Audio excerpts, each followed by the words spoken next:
Press અને મીડિયાના મિત્રોનું આજની આ પ્રેસ કોન્ફરન્સમાં હૃદયપૂર્વક સ્વાગત કરું છું. અમારા સાથીઓ ભાઈ શ્રી હેમાંગભાઈ, ભાઈ મનીષભાઈ, ભાઈ શ્રી અમિતભાઈ, એમનું પણ આજની પ્રેસ કોન્ફરન્સમાં સ્વાગત કરું છું. તાજેતરમાં જ નામદાર સુપ્રીમ કોર્ટે આ એક જજમેન્ટ આપ્યું છે. આ જજમેન્ટ ના આધાર પર આપના સાથે વાત કરવા માટે આજની આ પ્રેસ કોન્ફરન્સ આવી છે. વલસાડ જિલ્લાના ઉમરગાંવ તાલુકાના અંદર આવેલી એક જીઆઈડીસી જેના 20 પ્લોટ, એની કિંમત એક પ્લોટની કરોડો રૂપિયામાં થાય અને સરીગામ ઇન્ડસ્ટ્રીયલ એસ્ટેટની અંદર આવેલા 20 plot GIDC Gujarat industrial development corporation એની મિલીભગતથી ડેવલપ કરેલા કરોડો રૂપિયા એક પ્લોટના ઉપજે એવા 20 પ્લોટ કોઈ પણ જાતની કાર્યવાહી અધિકાર વગર, કોઈ પણ જાતની પ્રોસેસ સમજ્યા વગર, જાણી બૂજીને એક બીજી ખેતીની જમીન સાથે એક્સચેન્જમાં સોદો કર્યો. કરોડો રૂપિયાના પ્લોટ્સ. હું અભિનંદન આપીશ એક જાગૃત નાગરિક જેમણે નામદાર ગુજરાત હાઈકોર્ટમાં જાહેર હિતની અરજી કરી, પબ્લિક ઇન્ટરેસ્ટ લિટિગેશન. નામદાર ગુજરાત હાઈકોર્ટના મુખ્ય ન્યાયાધીશ ની બનેલી ડિવિઝન બેન્ચે બધા જ પક્ષકારોને સાંભળ્યા, બધી જ ડિટેલ જોઈ અને પછી માત્ર એક પ્લોટ રદ કર્યા એમ નહીં, નામદાર હાઈકોર્ટે કહ્યું કે જીઆઈડીસી ના અધિકારીનો માલાફાઇડ ઇન્ટેન્શન પ્રસ્થાપિત થાય છે.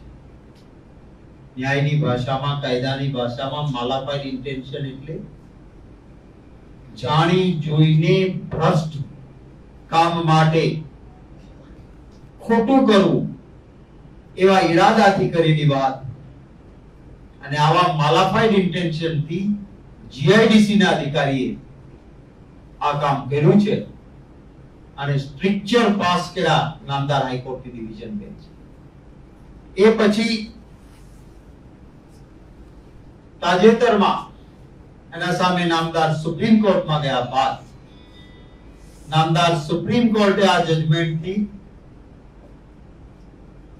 એ પહેલા પણ કહ્યું હતું ને આમાં ફરી કહ્યું, વી આર રીઇટરેટિંગ, અમે ફરી વખત પુનરોચ્ચાર કરીએ છીએ કે નામદાર હાઈકોર્ટે જે કહ્યું હતું કે આ માલાફાઇડ ઇન્ટેન્શન ભ્રષ્ટ રીતે જીઆઈડીસી ના અધિકારીઓએ આ પ્લોટ આપ્યા હતા, એ વાતને અમે રીઇટરેટ કરીએ છીએ. સુપ્રીમ કોર્ટ કહે છે અમે એને પુનઃ ઉચ્ચારણ કરીએ છીએ કે આ માલાફાઇડ ઇન્ટેન્શન.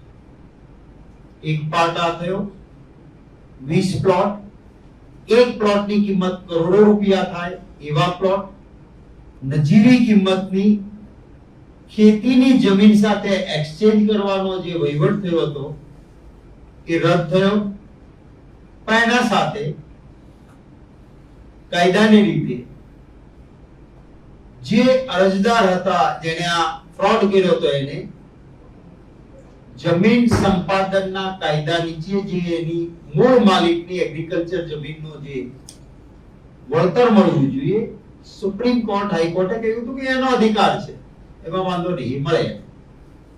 એ વળતરમાં પણ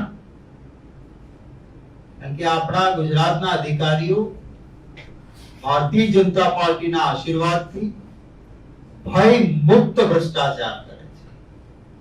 એક તરફ અહીંયા સ્ટ્રક્ચર પાસ થાય છે, 20 પ્લોટ રદ થાય છે, એ ફ્રોડ જેના ઉપર આંગળી ચિંતાતી હતી એ જ વ્યક્તિને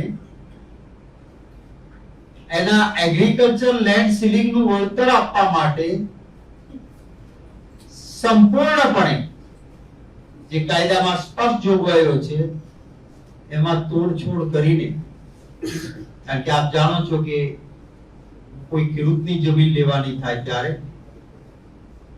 કોંગ્રેસના અગવાઈ વાળી યુપીએ ગવર્મેન્ટે એને વધારે સારું વળતર મળે એ કાયદો 2013 માં 2013 ના એ કાયદાનો લાભ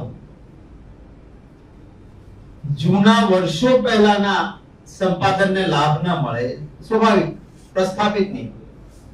આમ છતાં ગુજરાતના એ ભ્રષ્ટ અધિકારીઓએ કાંઈ માલની લેતી દેતી કરી હશે એટલે કહ્યું કે આને 5 કરોડ રૂપિયા જૂના કાયદા મુજબ મળે અને બીજા 24 કરોડ જે છે એ નવા કાયદા મુજબ મળે અને એનું વ્યાજ 30 કરોડ રૂપિયા વળતરના આપવાનું ઠરાવ્યું. આભાર માનીશ નામદાર સુપ્રીમ કોર્ટનો કે સુપ્રીમ કોર્ટે આ જજમેન્ટમાં કહ્યું કે તમે હજી થાકતા નથી. સુપ્રીમ કોર્ટે ગણતરી કરી, વેલ્યુઅર પાસે એગ્રીકલ્ચર લેન્ડની ગણતરી કરાવી, નવો કાયદો લાગુ ન પડે એ પ્રસ્થાપિત કર્યું. કારણ કે વાત 2013 પહેલાની છે. રિટ્રોસ્પેક્ટિવ ઇફેક્ટ એટલે પશ્ચાત અસર કાયદાએ આપી નથી અને એ સંજોગોમાં માત્ર 1 કરોડ ને ઉપર થોડા પૈસા જ મળવા પાત્ર હતા, એને 30 કરોડ આપવાના. આપ કલ્પના કરી શકો છો કે કેવા પ્રકારનો એક નાનો ગરીબ માણસની નાની વાત હશે તો એના ઉપર કાયદામાં રહેશો તો ફાયદામાં રહેશો, ટાટિયા તોડી નાખવામાં આવશે, કેમેરાની આંખે બિચારો નાનો માણસ, કોઈ નાનો ગુનેગાર ઉભો ન રહી શકતો એવું થાય. જે છોકરો એક ખોટા રસ્તે ચડ્યો છે, એના કુટુંબના સભ્યોએ ઘરમાંથી કાઢી મૂક્યો હોય, એ ગુનો કરે પણ ભાજપની લાઈનમાં ન હોય તો આખા કુટુંબે મહેનત પસીનાથી બનાવેલા ઘર ઉપર બુલડોઝર ચડાવવામાં આવે. આ નાના માણસો માટે અમરેલીમાં એક પાટીદારની દીકરીનો વરઘોડો નીકળે પણ નીટ ટુ પેપર ફોડનારો ભાજપનો હોદ્દેદાર ગોધરામાંથી પકડાય તો એના ટાંટિયા ન તૂટે, એનો વરઘોડો ન નીકળે અને એના ઘરે બુલડોઝર પણ ન થાય. આ પ્રકારની ભારતીય જનતા પાર્ટીની રાજનીતિ વહીવટ ચાલે છે ત્યારે જીઆઈડીસી ના આ કેસના સંદર્ભમાં અમારી કેટલીક માંગણીઓ છે. માંગણી નંબર 1, નામદાર હાઈકોર્ટ અને નામદાર સુપ્રીમ કોર્ટે સ્પષ્ટ રીતે જીઆઈડીસી ના અધિકારીના ભ્રષ્ટ વહીવટ, માલાફાઇડ ઇન્ટેન્શન માટે સ્ટ્રિક્ચર પાસ કર્યા છે ત્યારે સરકાર આ અધિકારી સામે કેમ કાર્યવાહી કરતી નથી? પહેલી માંગણી છે. કારણ કે સુપ્રીમ કોર્ટ ઉપર તો કોઈ અપીલ નથી, નહીતર હજી એમ કે હજી અપીલ બાકી છે. સુપ્રીમ કોર્ટમાં નિર્ણય થઈ ગયો તો હવે અધિકારી સામે પગલા કેમ લેવાતા નથી?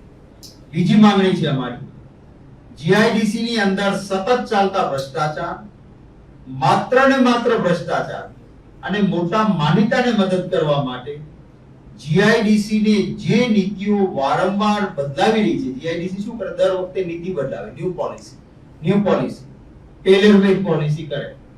કેટલા રૂપિયા આવે છે, વહીવટ આવે છે, એ પ્રમાણે પોલિસી. આવી તમામ પોલિસીઓનો અભ્યાસ થાય, એનું એક જ્યુડિશિયલ કમિશન બેસે અને એનો રિપોર્ટ સાર્વજનિક કરીને જાહેર જનતા પાસે ખુલ્લો મૂકવામાં આવે કે જીઆઈડીસી એ જે નીતિઓ બદલાવી એનો કોને લાભ થયો અને આવી નીતિઓ બદલાવા પાછળ કોણ જવાબદાર. ત્રીજી માંગણી છે, નામદાર સુપ્રીમ કોર્ટ દ્વારા સ્પેક્ટ્રમ એલોટમેન્ટ કેસમાં સ્પષ્ટ આદેશ. સુપ્રીમ કોર્ટના નિર્ણયો પણ કાયદો બની જાય છે. પાર્લામેન્ટ કાયદો બનાવે, વિધાનસભા બનાવે અને ત્રીજું કાયદો બને સુપ્રીમ કોર્ટના જજમેન્ટ. સુપ્રીમ કોર્ટ એ લો એસ્ટાબ્લિશ કરી આપ્યો સ્પેક્ટ્રમ કેસમાં કે કોઈ પણ ગવર્નમેન્ટ મિલકત ટ્રાન્સપેરન્ટ, વાઇડ પબ્લિસિટી, બિડિંગ એના વગર નહીં કરવા. તો અમારી ત્રીજી માંગણી એવું છે કે આ સુપ્રીમ કોર્ટે ક્લિયર કર્યા છતાં જીઆઈડીસીઓ માં અરજીઓ લઈ વગર હરરાજીએ શા માટે પ્લોટો અપાય છે? સરકાર ખુલાસો કરે. બેઠા દરે જમીન ફાળવી દેવાનું ગુજરાતમાં હજી પણ ષડયંત્ર ચાલે છે. આની પણ તપાસ થાય. એક નાનું એવું હોય ને, ત્યાં ઈડી જાય, સીબીઆઈ જાય, ઇન્કમ ટેક્સ જાય. તો અમારી માંગણી છે કે જ્યારે અમારો આક્ષેપ હોય તમે ના મોકલો તો વાંધો નહીં. સુપ્રીમ કોર્ટ અને હાઈકોર્ટે એસ્ટાબ્લિશ કર્યું કે આ માલાફાઇડ ઇન્ટેન્શન થી થાય છે, તો આ જગ્યાએ તમે જીઆઈડીસી ના એ અધિકારીઓ, પદાધિકારીઓ એને ત્યાં ઈડી મોકલો, ઇન્કમ ટેક્સ મોકલો, સીબીઆઈ મોકલો અને એમની મિલકતોની જાંચ કરીને જાહેર જનતામાં બહાર મૂકો. આ અમારી માંગણી છે. કોંગ્રેસની સરકાર હતી, વિશ્વકર્મા સમાજના ભાઈઓ, નાના કારીગર વર્ગ, મહેનતકશ લોકો, એને એક પ્લેટફોર્મ મળે અને એનું ઉજળું ભવિષ્ય થાય, એટલા માટે કોંગ્રેસની સરકારે Gujarat industrial development corporation GIDC બનાવી અને જિલ્લે જિલ્લે જીઆઈડીસીઓની સ્થાપના. અને એના કારણે ઘણા કારીગરો, ઘણા બુદ્ધિવાન, મહેનતકશ યુવાનો, ઘણા વિશ્વકર્મા સમાજના ભાઈઓ એને પ્રગતિ મળી. આજે જિલ્લાઓમાં નાના માણસો માટેની જીઆઈડીસીઓ ધૂળ ખાય છે. નવી જીઆઈડીસી મજબૂત નથી થતી, પણ જ્યાં જમીન સોનાના ટુકડા જેવી થઈ ગઈ છે એવી જગ્યાઓ, જેમાં સરીગામ, વલસાડ જિલ્લાના ઉમરગાંવ તાલુકાનું, ત્યાં નાના એવા પ્લોટની કિંમત કરોડોમાં થઈ ગઈ છે, તો ત્યાં આવા વહીવટ થાય છે. ત્યારે આની તપાસની અમે માંગણી કરીએ છીએ. આપના કોઈ સવાલો હોય તો એ સવાલોનું સ્વાગત રહેશે.